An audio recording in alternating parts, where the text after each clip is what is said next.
Number one, put God first. Put God first in everything you do. Everything that you think you see in me, everything that I've accomplished, everything that you think I have, and I have a few things, everything that I have is by the grace of God.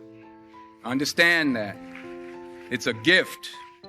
40 years ago, March 27th, 1975, it was 40 years ago, just this past March, I was flunking out of college.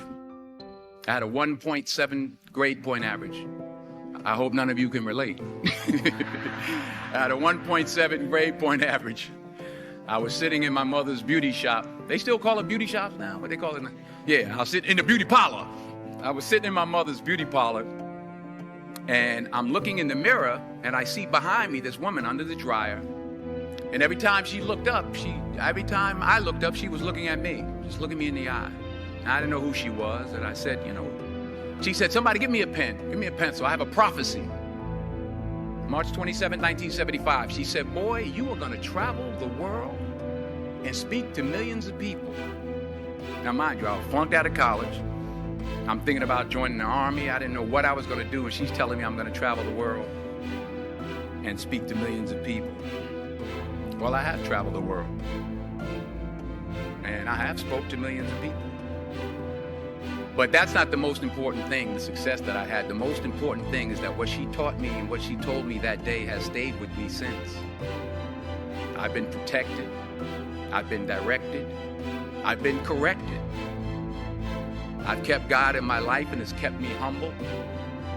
I didn't always stick with him, but he always stuck with me. So stick with him in everything you do. If you think you want to do what you think I've done, then do what I've done and stick with God. Number two, fail big. That's right. Fail big.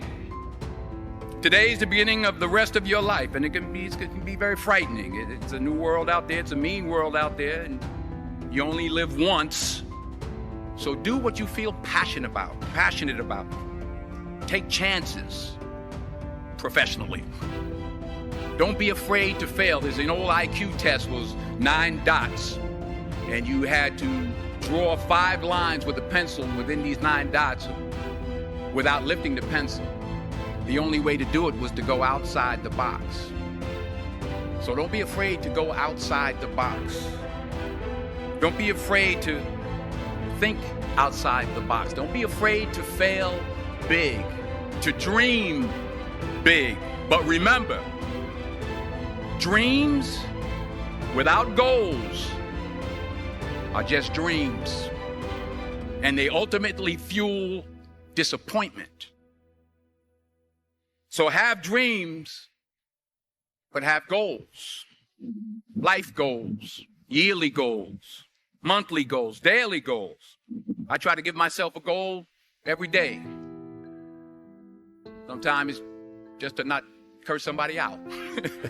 Simple goals, but have goals. And understand that to achieve these goals, you must apply discipline and consistency. In order to achieve your goals, you must apply discipline, which you have already done, and consistency every day, not just on Tuesday and miss a few days. You have to work at it every day. You have to plan every day. You've heard the saying, we don't plan to fail, we fail to plan. Hard work works. Working really hard is what successful people do. And in this text, tweet, twerk world that you've grown up in, remember, just because you're doing a lot more doesn't mean you're getting a lot more done. Remember that. Just because you're doing a lot more doesn't mean you're getting a lot more done. Don't confuse movement with progress. My mother told me, she said, yeah, because you can run in place all the time and never get anywhere. So continue to strive, continue to have goals, continue to progress. Number 3, you'll never see a U-Haul behind a hearse. I'll say it again. You'll never see a U-Haul behind a hearse. I don't care how much money you make, you can't take it with you. And it's not how much you have. It's what you do with what you have. We all have different talents. Some of you will be doctors, some lawyers, some scientists, some educators, some nurses, some teachers. Yeah, okay. Some preachers. The most selfish thing you can do in this world is help someone else. Why is it selfish? Because the gratification, the goodness that comes to you, the good feeling that I get from helping others, nothing's better than that.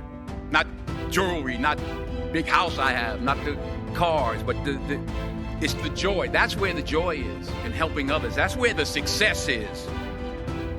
Finally, I pray that you put your slippers way under the bed tonight, so that when you wake up in the morning, you have to get on your knees to reach them.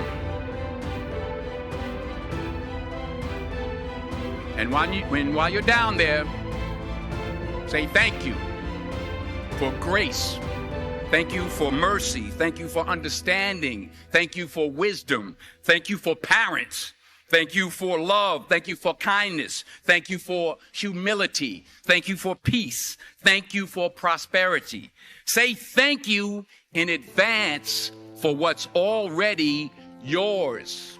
It's how I live my life. That's why I am, one of the reasons why I am today. Say thank you in advance for what is already yours. True desire in the heart for anything good is God's proof to you, sent beforehand to indicate that it's yours already. I'll say it again. True desire in the heart, that itch that you have, whatever it is you want to do, that thing that you want to do to help others and to grow and to make money, that desire, that itch, that's God's proof to you, sent beforehand already to indicate that it's yours. And anything you want good, you can have. So claim it. Work hard to get it. When you get it, reach back. Pull someone else up. Each one, teach one. Don't just aspire to make a living. Aspire to make a difference. Please like this video and subscribe for more content. Thank you for watching, and I'll see you in the next video.